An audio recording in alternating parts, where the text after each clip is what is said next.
പാലാ നഗരസഭയിൽ പ്രതിസന്ധിക്ക് ഒട്ടും കുറവ് വന്നിട്ടില്ല. ഇന്നലെ കോൺഗ്രസ് നേതൃത്വം അവകാശപ്പെട്ടതുപോലെ ഒന്നും സംഭവിക്കുന്നില്ല. പാർട്ടിയുടെ സമവായ നീക്കത്തിന് വഴങ്ങാതെ 3 കൗൺസിലർമാർ ഇപ്പോഴും നിലപാടെടുത്തിരിക്കുകയാണ്.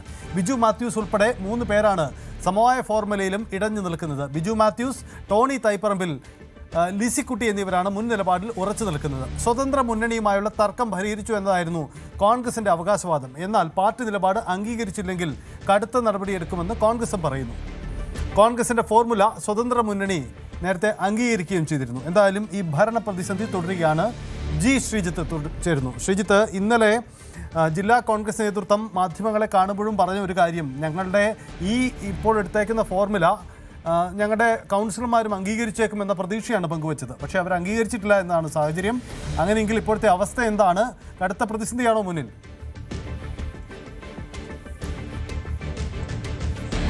സജിത്ത, 6 കൗൺസിലർമാരായിരുന്നു ഇടഞ്ഞു നിന്നത്. അതിൽ 3 പേരെ അനുനയിപ്പിക്കാൻ കോൺഗ്രസിന് കഴിഞ്ഞു എന്നുള്ളതാണ് ഈ ഘട്ടത്തിൽ നമുക്ക് എടുത്തു പറയാൻ കഴിയുന്ന ഒരു കാര്യം. പക്ഷേ ബാക്കി 3 പേർ വീണ്ടും ഇടഞ്ഞു നിൽക്കുന്നു. ഇന്നലെ വൈകുന്നേരം ഈ കോൺഗ്രസിന്റെ ഇതെല്ലാം വിജയം കണ്ടു എന്നതിന് ശേഷം വീണ്ടും ലിസിക്കുട്ടിയുടെ വീട്ടിൽ ഈ കൗൺസിലർമാർ യോഗം വിളിച്ചിരുന്നു. പക്ഷെ അതിൽ 6 പേർ പങ്കെടുക്കാതെ 3 പേർ മാത്രമാണ് പങ്കെടുത്തത് എന്നുള്ളതാണ് ഏറ്റവും ശ്രദ്ധേയമായിട്ടുള്ളത്. എന്തായാലും ഈ പ്രതിസന്ധി അവിടെ അങ്ങനെ തന്നെ നിൽക്കുന്നു എന്നുള്ളതാണ് നമുക്ക് മനസ്സിലാക്കാൻ സാധിക്കുന്നതനുസരിച്ച്. ഈ തനിക്കെതിരെ മോഷ്ടാവ് എന്ന നിലയിൽ കേസ് കൊടുത്ത നടപടി അടക്കം അങ്ങനെ ഒരു സംഭവമേ ഉണ്ടായിട്ടില്ല എന്ന ഈ ബിനു പുളിക്കകണ്ടം ഉൾപ്പെടെയുള്ളവർ പ്രതികരിക്കണം എന്നാണ് ഈ കൗൺസിലർമാരുടെ നിലപാട് എന്നാണ് അറിയുന്നത്. ഒരുപക്ഷെ അങ്ങനെ ഒരു സമവായ നീക്കം എന്ന നിലയിൽ, കേസുകൾ പിൻവലിക്കുന്ന നിലയിലേക്ക് ഒരു പരസ്യ പ്രതികരണം ആ നിലയിൽ ഉണ്ടായാൽ ഒരുപക്ഷെ സമവായത്തിന് ഇനിയും സാധ്യത ഉണ്ട്.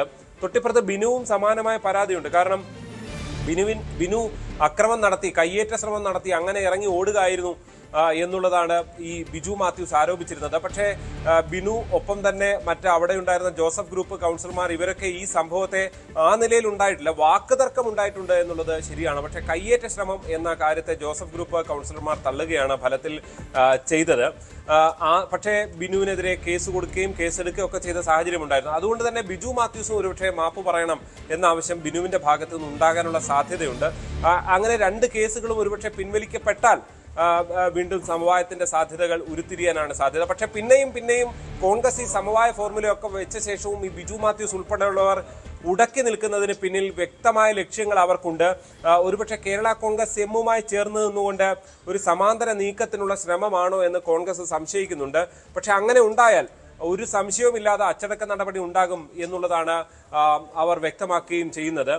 അതായത് ഈ അയോഗ്യത നടപടികൾ അടക്കം, അതായത് പാർട്ടിയുടെ വിപ്പ് കൊടുത്തു കഴിഞ്ഞാൽ അയോഗ്യത നടപടികൾ അടക്കം വരുമല്ലോ. ഈ യോഗത്തിൽ തന്നെ ഈ ഒരു അവിശ്വാസം കൊണ്ടുവന്ന ആ ഒരു യോഗത്തിൽ പങ്കെടുത്തില്ലെങ്കിൽ പോലും ഫലത്തിൽ വിപ്പ് ബാധകമാകുന്ന നിലയാണ് എന്നുള്ളതാണ് നേതാക്കൾ ചൂണ്ടിക്കാണിക്കുന്നത്. എന്തായാലും തർക്കം തുടരുകയാണ് എന്നുള്ളതാണ്.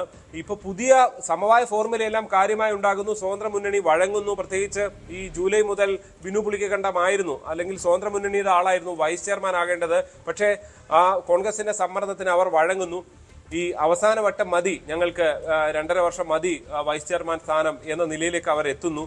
പക്ഷെ എന്നിട്ടും ഇവർ അയയാത്തത്, ഈ 3 കൗൺസിലർമാർ അയയാത്തതിന് പിന്നിൽ അവരുടെ ചില വ്യക്തി താല്പര്യങ്ങൾ അല്ലെങ്കിൽ ചില നീക്കങ്ങളുടെ ഭാഗമാണ് എന്നൊക്കെയാണ് കോൺഗ്രസ് സംശയിക്കുന്നത്. എന്തായാലും ഇപ്പോൾ അവിശ്വാസമൊന്നും മുന്നിൽ നിൽക്കുന്നില്ല. അതുകൊണ്ട് തന്നെ കോൺഗ്രസിന് ആശ്വാസമാണ്.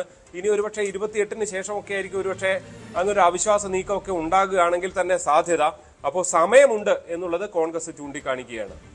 സജിത്ത്, അതാണ് സാഹചര്യം. എന്തായാലും പാലാ നഗരസഭയിൽ പ്രതിസന്ധിയായി എന്നില്ല, തർക്കമാണ്. ഇപ്പോഴും 3 കൗൺസിലർമാർ ഇപ്പോഴും വ്യത്യസ്ത നിലപാട് സ്വീകരിച്ച് തന്നെയാണ് മുന്നോട്ട് പോകുന്നത്.